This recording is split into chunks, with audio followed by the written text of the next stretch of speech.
Ngayon po ay tuturuan ko kayo kung paano mag-withdraw sa ating Popo gamit ang USDT. Open po natin ang ating Popo apps. Then makikita nyo dito guys na pwede na po ako mag-withdraw kasi 149 na po ang aking points. So para tayo maka-withdraw, open natin si Binance at si Popo. Para tayo maka-withdraw guys, kukunin natin yung address natin. Punta po tayo dito sa wallet at add fund. Tapos deposit crypto.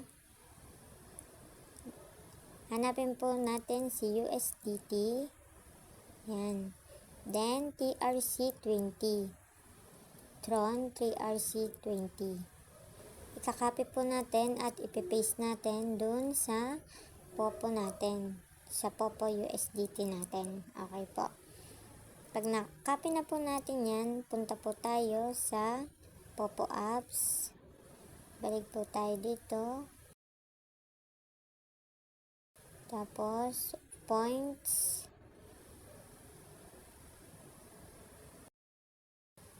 Then, withdraw now. Kung hindi pa po kayo nakakapag-bind ng USDT natin, punta po tayo sa method. Yung kinapi po natin kanina, dito po natin ipipaste.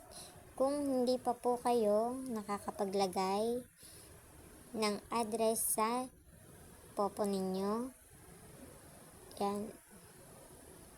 So yan guys, dito po natin ipipaste ang address na kinapi natin kanina.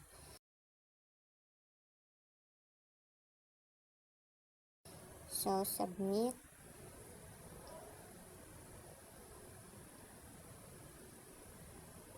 So, yan. Makikita nyo, nandyan na po yung kinapi natin. Withdraw now. Confirm. So, yun guys. Nag-0-0 na tayo. Ngayon, punta tayo sa message. Yan.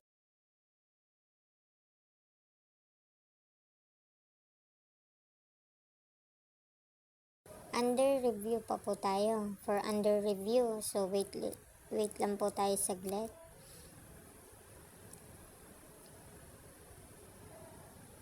So, ayan na po.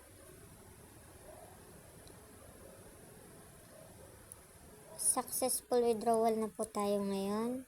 Ngayon po, punta na po tayo sa Binance natin. Check po natin ngayon ang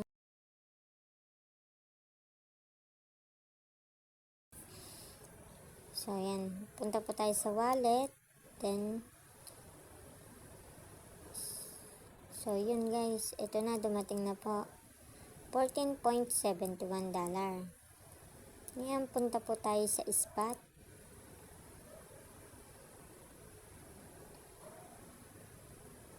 Ito guys, punta tayo sa spot. Tapos, transfer po. Ita-transfer po natin yan sa funding. Para mabenta po natin. Funding. Yan po, spot wallet to funding. Ngayon, i-max po natin. Then, confirm transfer.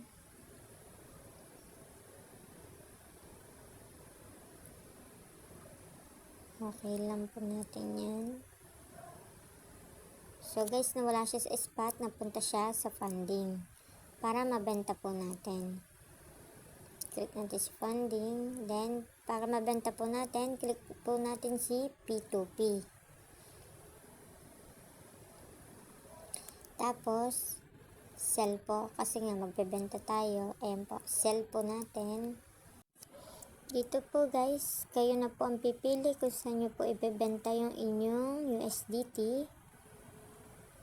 So, hanap po tayo dito na ang payment ay GCash.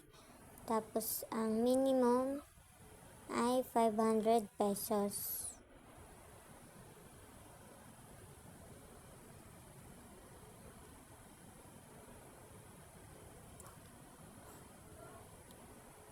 So, ito po, 500 pesos. Kung makapamili na po kayo dyan, kung saan nyo ibebenta, click nyo lang po yung sell.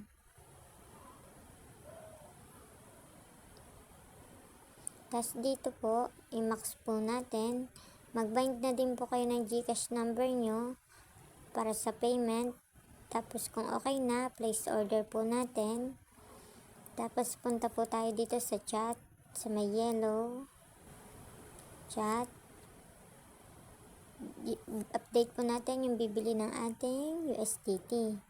Open na din po natin si GCash para madali po i-check kung na-send na po nila yung payment.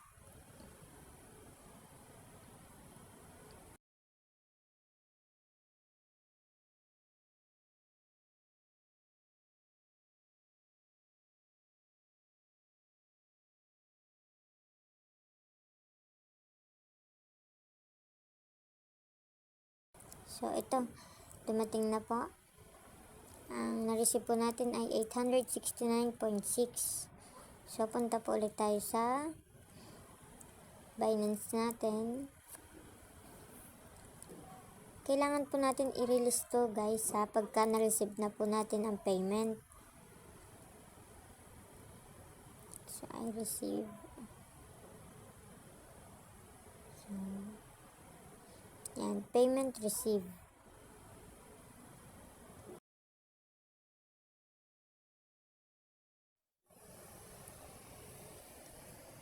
Ganun lang po kadali kung paano mag-withdraw sa Popo gamit ang USDT.